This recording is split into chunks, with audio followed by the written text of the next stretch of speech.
Very good morning, afternoon, or evening to everyone, depending on where you're tuning in from. I must say I'm truly enjoyed Judith's comments on written advocacy, and it's a pleasure to speak with her today.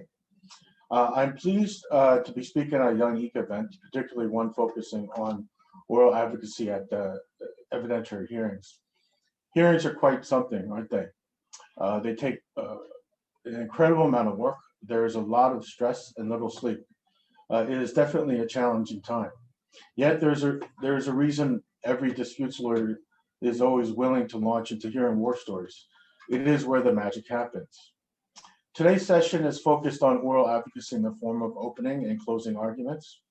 10 minutes is not sufficient to discuss this in great detail, but like at hearings, we are bound by time limits that always leave us feeling like they're not sufficient. I will focus on some of the things I've learned doing opening and closing arguments at hearings over the last 20 some odd years. My hope is to arm you with advice that is useful when you're preparing for and actually doing your own oral advocacy at hearings. Before I begin, let me quickly address what I think are two myths that surround oral advocacy, sometimes in the minds of students and young practitioners. The first myth is the idea that oral advocacy is an individual act. It is not. It's an exercise that a team undertakes together.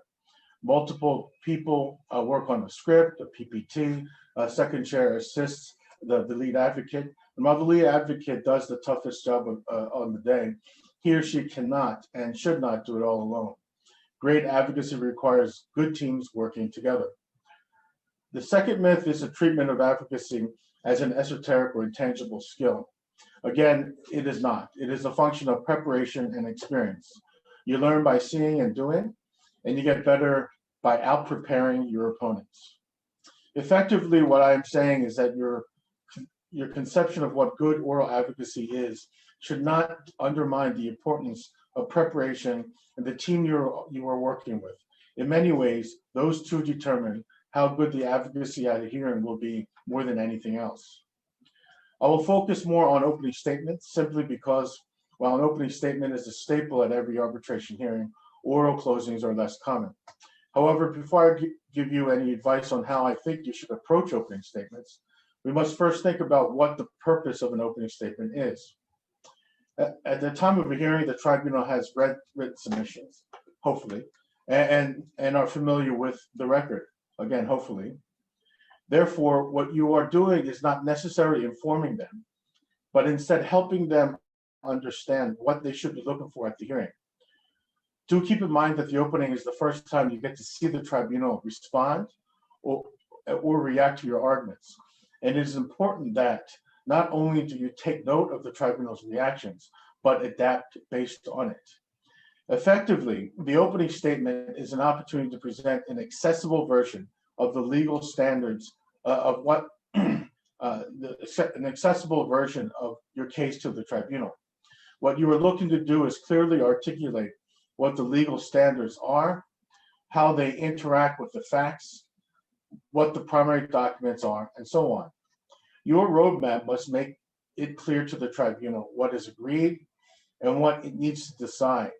And your arguments must convince the tribunal to decide in your favor. Here, based on my experience, I recommend keeping a couple of things in mind. First, you have limited time. Oral advocacy is an exercise in prioritization. Focus on what you think is important. Do not attempt to address every issue. Second, do not be unreasonable or try to overplay your hand.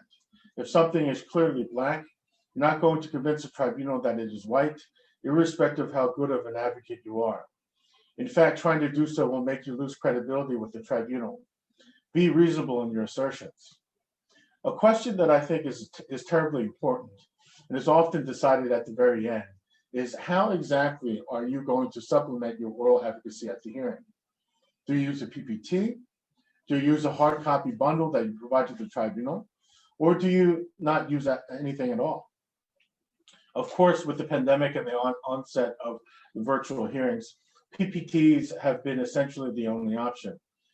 However, hopefully we will soon return to in-person hearings, or at least hybrid versions of hearings where it would be possible to provide the tribunal with a hard copy bundle of documents.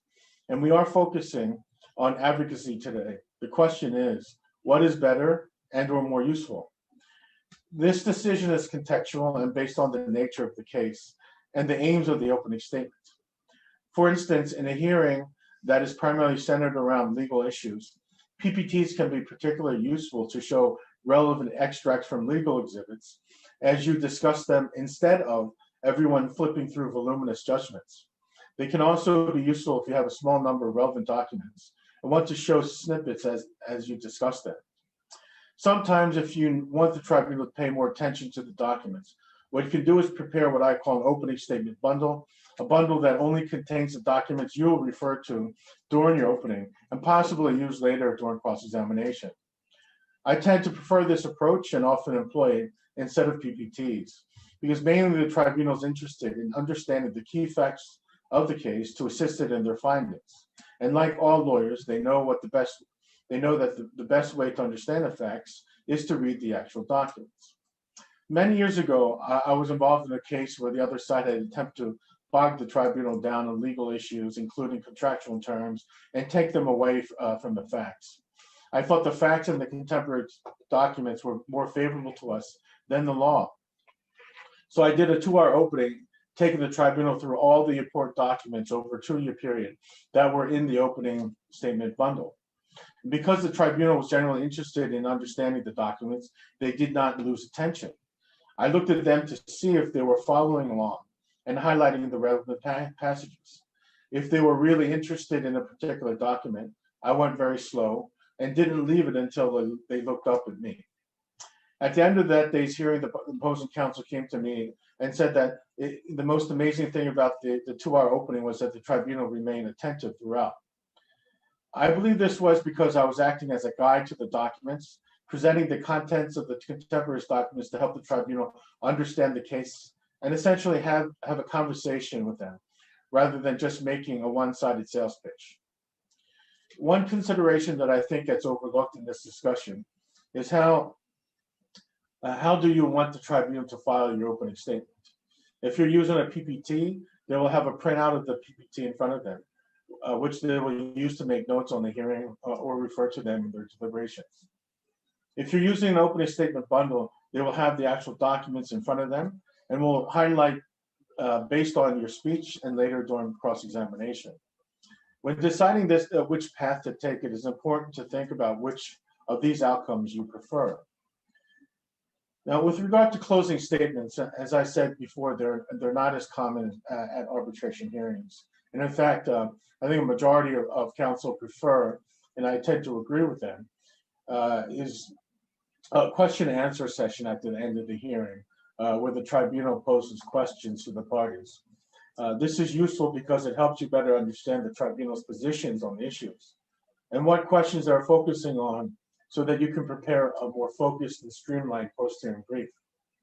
However, sometimes you have an oral closing and done on the last day after the final witness has been examined.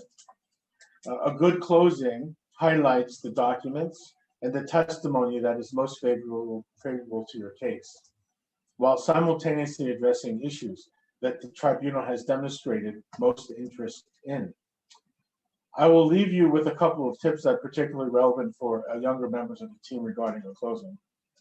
First, if you find yourself preparing for a hearing where oral closing is scheduled, the very first thing you should do is inquire if you would be possible to have a day off between the last day of the witness examination and the day of the closing statements.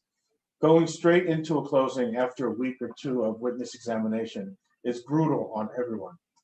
Second, regardless of whether that schedule can be implemented or not, a member of the team must be working on the closing from day one. He or she should be looking at the transcripts every day to highlight the best testimony and evaluating the questions the tribunal has posed to make sure they are answered during the closing. There should be a PPT draft with moving parts from the end of day one. This will be performed inevitably by a younger practitioner, as the lead advocates will be conducting the opening and the cross-examinations. Well, I will conclude by restating conventional wisdom. The bedrock of good oral advocacy is good preparation meeting good sense. Mastery of the record and the law are compulsory, but a good advocate marries them with the quick wit necessary to make changes based on the tribunal's actions. Thank you very much for your attention.